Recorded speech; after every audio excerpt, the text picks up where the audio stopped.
السلام علیکم ناظرین، میں ہوں ملک ارشد اور سبلائم کسوٹی کے ساتھ آپ کی خدمت میں حاضر. ہمارے ماہرین پروفیسر ناصر علی سعید صاحب موجود ہیں ہمارے ساتھ، عزیز یاز صاحب ہمارے ساتھ موجود ہیں. آج ہمارے چیلنجر پروفیسر شعیب خٹک صاحب ہیں. پروفیسر شعیب خٹک صاحب government college of management sciences Peshawar میں اردو کے پروفیسر ہیں. آج دیکھتے ہیں جناب کیا چیلنج کرتے ہیں اور کون سی شخصیت یا عمارت لے کے آئے. جی سر. السلام علیکم. وعلیکم السلام. Welcome. Thank you sir. Sir ایک شخصیت ہے آپ سے، بس اردو ادب کے استاد ہیں، تو اب جس شخصیت کو آپ نے پوچھا ہے تو کیا وہ مرد شخصیت ہیں؟ نہیں، مرد شخصیت وہ نہیں ہیں. اگر کسی خاتون کی شخصیت ہے تو کیا وہ حیات ہیں اس وقت؟ جی نہیں. اچھا، اس وقت وہ حیات نہیں ہیں، تو ان کا تعلق ادب سے ہے؟ اچھا، آپ ادب کے ہیں تو اس لیے میرے ذہن میں پہلا خیال یہ آیا. تو کیا ان کا تعلق شوبز سے ہے؟ جی. شوبز کی ایک ایسی شخصیت جو کہ اس وقت زندہ. اچھا، تو کیا ان کے انتقال کو 30 سال سے زیادہ عرصہ ہو گیا؟ زیادہ ہے، بالکل. تو کیا 50 سال سے بھی زیادہ عرصہ ہو گیا؟ تقریباً زیادہ. اگر اتنا عرصہ ان کے انتقال کو ہو گیا تو وہ پاکستان ٹیلی ویژن سے متعلق رہی ہے؟ نہیں. آپ نے تقریباً کہا 50 کے حوالے سے، تو 50 کے آس پاس. اوکے، 50 سے کچھ زیادہ میں کہہ سکتا ہوں. کچھ زیادہ سر. فلم انڈسٹری سے ان کا تعلق؟ جی جی. فلم انڈسٹری سے تعلق ہے. تو کیا ان کا تعلق اگر فلم انڈسٹری سے ہے اور 50 سال سے زیادہ اور خاتون ہیں وہ، تو کیا وہ بطور ہیروئن آتی رہی ہیں فلموں میں؟ جی جی. اوکے، تو کیا ان کا تعلق پشاور سے ہے؟ پشاور سے نہیں. کے پی سے ہے؟ کے پی سے ہے. اچھا، کہیں آپ وہ پاکستانی لالی ووڈ کی فلموں میں انہوں نے کام کیا ہے؟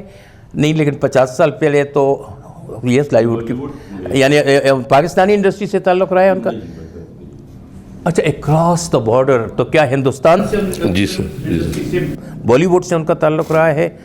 اچھا، اگر آپ کہتے ہیں وہ پشاور کی تھی اور وہ نہیں پشاور کے پی کی تھی. کے پی کی تھی.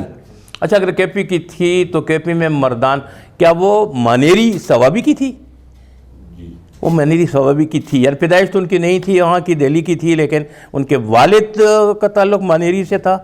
عطا اللہ خان کی بیٹی تھی. جی بالکل. ممتاز جہان کو بھول جائے، مدھو بالا کو. مدھو بالا.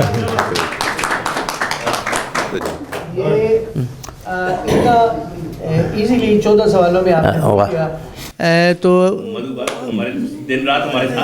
نہیں دیکھیں، اگر ہم اس کو سوچیں نا، مدھو بالا تو مطلب ہے بہت پہلے کی فوت ہو چکی ہے، اس کا تعلق انڈیا سے ہے اور یہاں سے گئی مائیگریٹ کر کے، تو وہ ملا ہے نا، تو یہ ہے کہ کے پی سے تعلق ہے. اچھا، یہ بہت بڑا حوالہ ہے. اجاز صاحب، آپ نے کوئی فلمیں ان کی دیکھی ہیں؟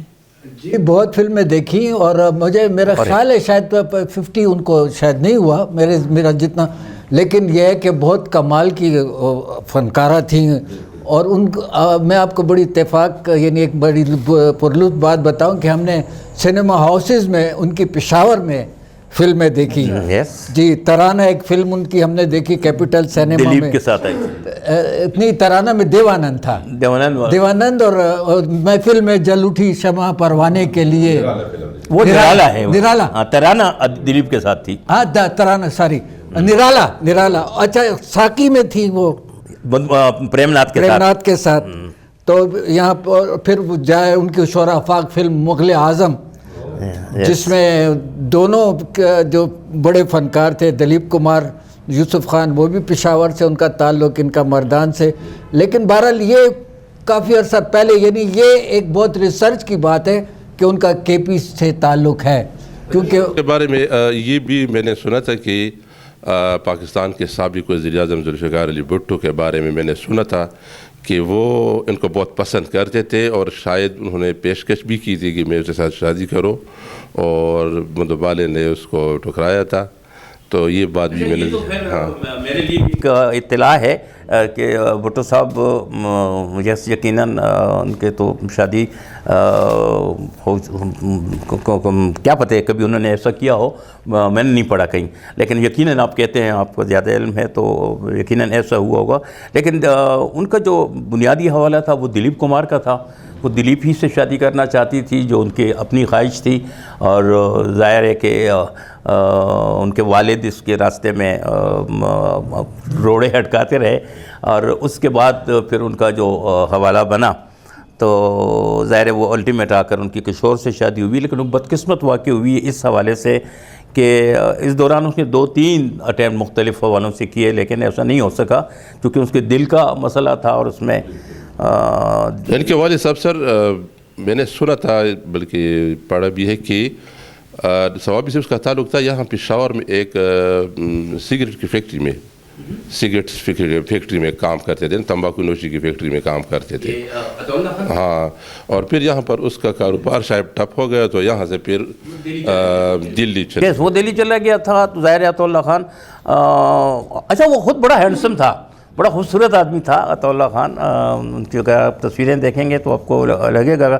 اور یہ تو شروع ہی سے اس نے اس کو پھر ظاہر ہے ان کو پیسہ جب آنے لگا تو اس وجہ سے اس کے ذہن میں یہی تھا کہ اس کی شادی ہو گئی تو پھر ہاں حالات زیادہ بہتر ہیں، اس لحاظ سے تو یہ بدقسمت نہیں ہے۔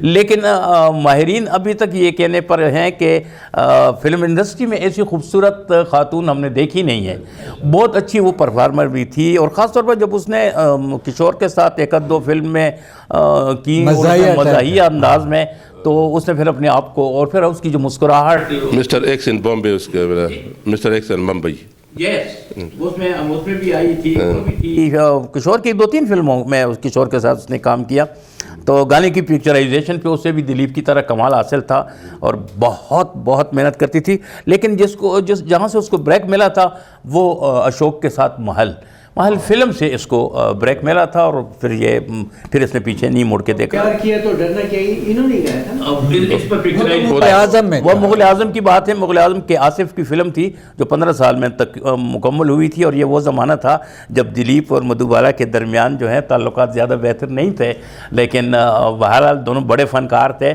تو انہوں نے تو شاید کسی کو یہ احساس نہیں ہونے دیا، ورنہ ایسا بھی تھا کہ اپنے سین کے علاوہ وہ آپس میں بات چیت بھی نہیں کرتے تھے، اور یہ 15 سال میں بنی ہے یہ فلم بہت اچھا، جیسے پروفیسر صاحب نے کہا کہ 15 سال میں بنی، تو اس کے بارے میں ایک بہت ہی مستند ایک ایسا شخص نے ہمیں ایک واقعہ سنایا کہ جو اس میٹنگ میں موجود تھے، وہ دلیپ کمار کے کزن تھے، یہاں پشاور سے وہ گئے ہوئے تھے بمبے، تو یہ جیسے بہت وہ پرولانگ ہو گئی تھی وہ فلم، تو ایک وقت ایسا آیا کہ وہ جو سیٹ تھا، جو فنانسر تھے اس فلم کے، تو انہوں نے پوری میٹنگ بلائی، اور جس میں ڈائریکٹر، رائٹر، سنگر اور ٹیکنیشینز اور پورے لوگ اس میں انہوں نے بلایا، اور انہوں نے دلیپ صاحب بھی اس میں موجود تھے، اور انہوں نے کہا کہ یہ اس فلم کو ہم ڈسکنٹینیو کرتے ہیں کیونکہ بہت وقت ہو گیا اور بڑا پیسہ اس فلم نے کھینچ لیا، اور وہ تقریباً وہ جو سیٹ تھا تو وہ ڈیفالٹ کے قریب پہنچ گیا تھا۔ تو وہ میٹنگ ہوئی، تو جب سب اسے شروع ایک سائڈ سے، تو ہر ایک نے یہی کہا کہ ہاں جی کافی ہو گیا ہے، اور واقعی کوئی مزہ نہیں آ رہا، اور پتہ نہیں کیا بنے گا، اور ہوتے ہوتے پتہ نہیں کہ آصف کا اس سے مجھے یاد انہوں نے نہیں بتایا، لیکن آخر میں دلیپ صاحب کا نمبر آیا، تو سیٹھ صاحب نے اس سے کہا کہ ہاں دلیپ صاحب آپ بتائیے کہ کیا کریں یوسف خان صاحب، تو کہتے ہیں کہ انہوں نے ایک فقرہ کہا کہ چلنے دیں دلیپ کمار نے، تو وہ سیٹ نے کہا کہ انہوں نے جب کہا کہ چلنے دیں تو یہ چلتی رہے گی، اور وہ دلیپ کمار نے جو اس کا کہنا تھا، اس نے پھر ایک ریکارڈ بزنس کیا اس فلم نے، ابھی تک وہ بزنس کر رہی ہے۔ صحیح، بہت شکریہ جی پروفیسر صاحب، آپ کا شعیب صاحب بہت شکریہ، ہماری طرف سے بھی آپ کو بہت شکریہ جی، آپ آئے، اور آپ نے بالکل ان یوزول ایسی شخصیت بوجھی، ہاں جی، تو وہ شخصیت جو ہے تو کے پی سے تعلق ہے، اور مگر تھی ہندوستان میں اور بہت پہلے گزر چکی ہیں، اور ٹف ٹائم آپ نے دیا مگر ہوا نہیں، تو تھینک یو ویری مچ، انشاءاللہ 10 سوالات سے آگے گئی۔ صحیح ہے جی، اس میں دلچسپی زیادہ ہوتی ہے۔ میں تو کہتا ہوں، میں تو خود کہتا ہوں کہ یہ جو بھی شخصیت آپ بوجھیں تو کم از کم وہ یا تو اگر بوجھ سکیں تو میرا خیال ہے آخر تک اسے جانا چاہیے، اس سے بہت سی چیزیں کھلتی ہیں، معلومات زیادہ ہو جاتی ہیں، اور دلچسپی بھی بڑھتی ہے۔ جی بہت بہت شکریہ جی۔ جی ساتھیوں، مدھو بالا کے حوالے سے آج کی کسوٹی آپ کو کیسے لگی، فیڈ بیک ضرور دیجیے گا، انشاءاللہ ملاقات ہوتی ہے اگلی ایپیسوڈ میں۔ اللہ حافظ۔